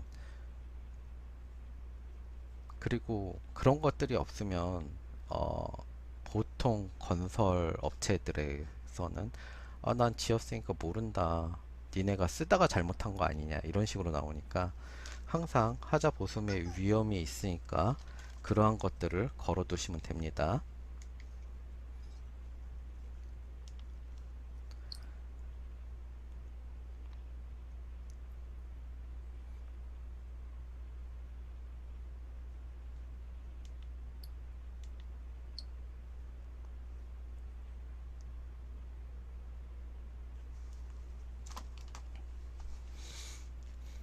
그 다음에 안전사고의 위험, 공사기간 중에 상존하는 안전사고가 있죠.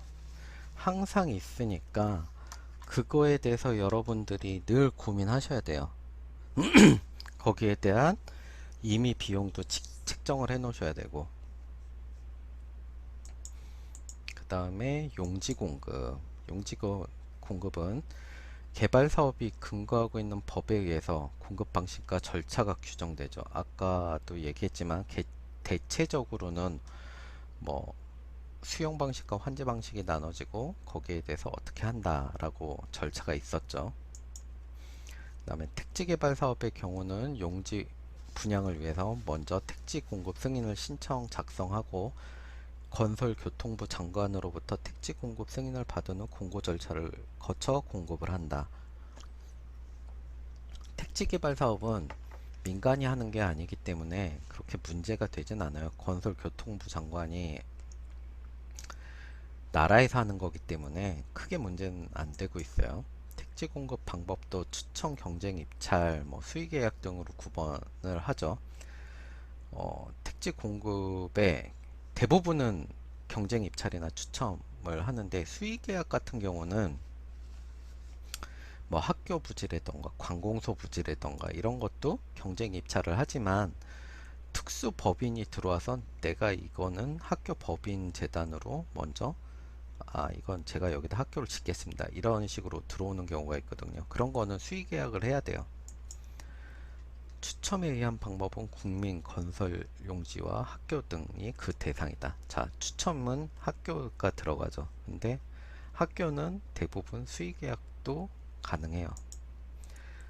수의계약의 경우는 주택법에 의해 주체가 국가, 지방단체, 공공기관 등이 공급하는 학교, 공영청사 등 일반인에게 분양할 수 없는 공공시설, 국가, 지방자치 등에게 공급하는 경우, 요런 거는 제가 그랬잖아요. 수의계약이 가능하다.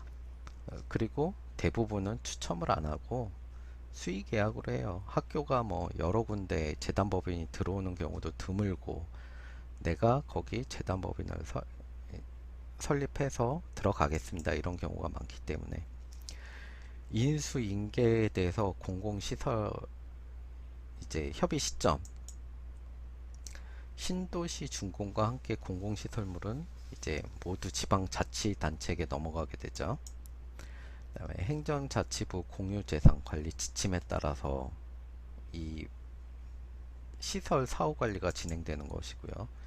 그래서 일반 공공시설, 도로, 공장, 공공용지, 뭐 교량, 터널, 고가차도, 뭐 상하수로 관로시설, 뭐 여기서 인수인계 대상은 이런 것이 있고 인수 협의 그리고 사업 준공 전 주민 입주 시 공용으로 개발한 시점 그 다음에 기타 경우는 사업 준공일 단 가로등 신호등의 경우는 수전일로 개시일 수전일이라는 건 전기가 들어가는 날짜로부터 개시한다 라고 되어 있어요. 우리가 얼마 전에 한번 그 문제가 됐던 게 있죠. 정수장, 배수지, 가압장, 취수장, 배수, 관문, 도서관 등 그 관리 조직을 필요로 하는 공공시설. 그래서 작년인가 재작년에 한번 비가 크게 왔을 때 그 계류 시설이라고 그러죠. 빗물을 이렇게 일시적으로 저장하는 시설에서 인부들과 그 관리 감독을 하는 사람이 그 사람들이 연락이 안 돼서 내려가 보니까 이제 그 먼저 죽었고 이 사람 내려간 사람도 이제 돌아가시게 된 거죠. 이게 문제가 뭐냐? 이게 그 사후 관리의 문제였어요. 이제 준공은 됐는데 어 이렇게 이게 제대로 움직이나 안 움직이나 서로 이렇게 그 운영을 해 보면서 인수인계를 넘어가는 시점 그 기간 중에 이 사건 사고가 일어나니까 지방자치단체도 그렇고 그거를 공사를 진행했던 관리자들도 그렇고 서로 미루는 것이죠. 어찌 됐던 간에 이건 내 책임이 아니다. 뭐 이런 식으로 미루면서 문제가 됐던 경험이 있죠.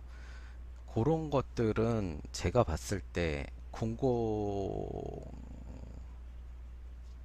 시설을 발주한 쪽의 책임이 더 커요. 어찌 됐던 간에 법적으로 나중에 따지고 들어가면. 그러기 때문에 이거는 내가 문제가 아니다 라고 끝내는 게 아니라 일단 빨리 인정하고 그걸 어떻게 처리할 건지가 제일 중요한 것이죠.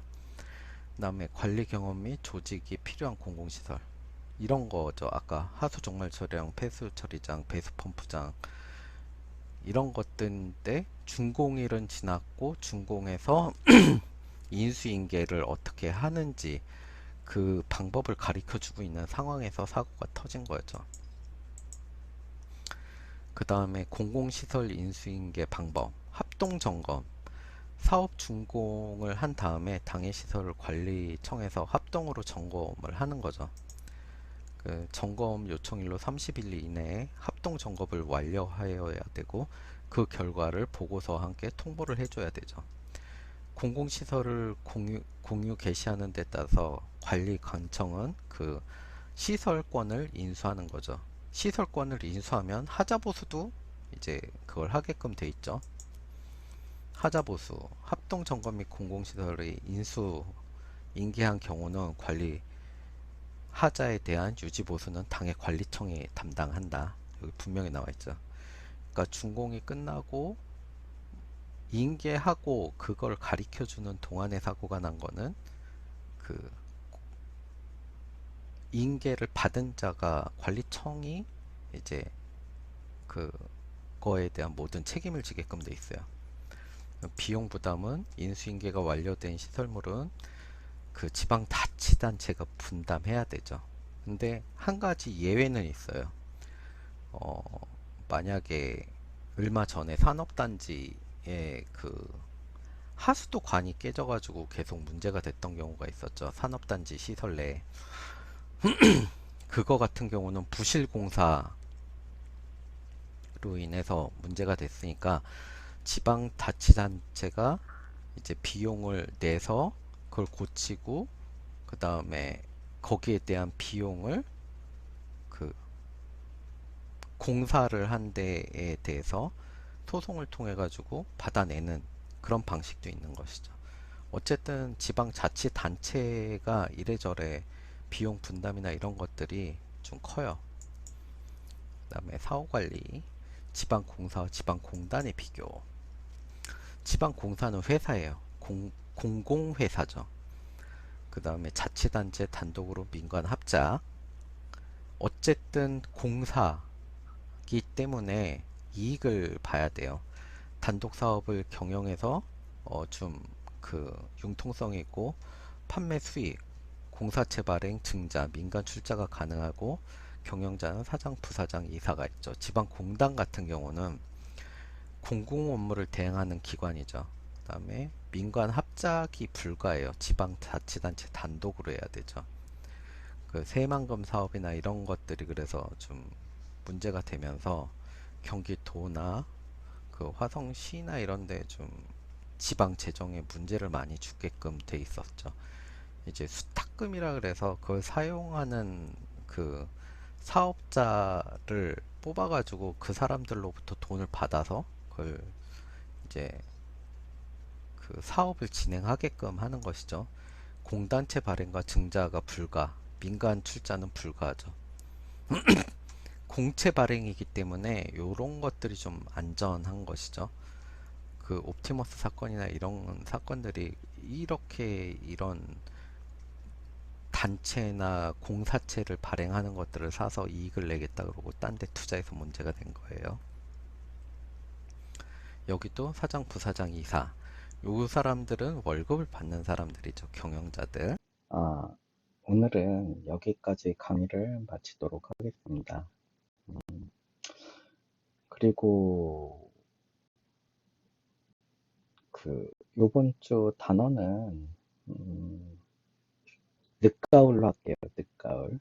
늦가을로 하고 잠시 여러분에게 그 사설 같은 뭐 이렇게 조언 같은 얘기를 좀 드리고 싶어요. 뭐 여러분들이 이제 3, 4학년이 제 과목을 듣는데 이제 그 여러분이 그 협성대도 4년제 대학이잖아요. 그러면 이제 뭐 교수님이 가르쳐줬다 안 가르쳐줬다를 떠나서 좀 저희가 이렇게 과목 하나를 공부하는 데 있어서 교수가 가르쳐 줄 수 있는 게 분명히 한계점이 있어요. 물리적으로 좀 힘들다 그러죠. 여러분도 잘 아실 거예요. 고등학교 때 가장 두꺼운 책이 뭐 영어 수학일 텐데 국어도 있고 그런 책자들보다 저희 전국 책자가 두껍잖아요. 근데 저희는 그거를 지금 15주, 16주 만에 끝내야 되는 거고, 그리고 여러분들이 그 영어 수학이나 이런 책들은 기본적으로 1년 내내 배우셨을 거예요. 여러분들이 물리적으로 생각해 봐도, 교수 방법이 고등학교 방식으로는 물리적으로 이 책자를 다 끝낼 수 없는 입장이에요. 그러니까 좀 많이 여러분들이 생각을 바꾸셔서 기본적인 거는 제가 설명을 해드리지만 거기에 대한 관점이나 여러 가지 뭐 질문사항 이런 것들을 통해서 여러분들이 좀 더 알아가고 싶은 것들을 배워가셨으면 좋겠어요. 제가 이거를 뭐, 시간이 2년 동안 이 책자를 가리킨다 그러면 진짜 세세하게 뭐 하나하나 가르쳐 드릴 수는 있지만, 저희에게는 그 주어진 시간이 한계가 있지 않습니까? 그러니까 여러분들이 그런 공부에 대한 좀 생각이나 이런 것들을 바꿔주셨으면 좋겠어요. 그리고 또 한 가지, 아마 제가 그 투표를 하나 올릴 거예요. 이제 그 11월 8일부터인가? 이제 대면 수업을 학교에서 하라 그러는데, 지금 실질적으로는 뭐 정원의 60, 그러니까 밀집도를 60%로 낮춰서 하라고 이야기가 나오는데, 음, 아마 그거는 좀 힘들 것 같아요. 저희 지금 재적 인원이 좀 되다 보니까 60%를 만들려 그러면 대강의실을 빌려서 강의를 해야 되고, 아니면 분반 수업을 해야 되는데 제가 그러기에는 시간이 안 나요. 그러니까 여러분들이 잘 생각을 하셔서 투표를 한번 해주셨으면 합니다. 제 생각은 여러분들이 다 만약 그, 그, 백신을 맞았다. 그러면, 어, 좀 생각을 해봐야 되는데, 좀 고민스럽긴 해요. 제가 비대면이라는 얘기를 듣고 학과에서 이제 정원을 어느 정도 이상으로 잡아놨는데, 이거를 좀 비대면으로 가려니까, 조금 힘든 면이 있어요. 예, 여러분들이 일단 어쨌든 공식적으로 이게 제가 해서 학교에 보고를 해야 되는 거니까, 좀 잘 투표를 해주셨으면 좋겠습니다. 그러면 오늘 수업 마치도록 하겠습니다.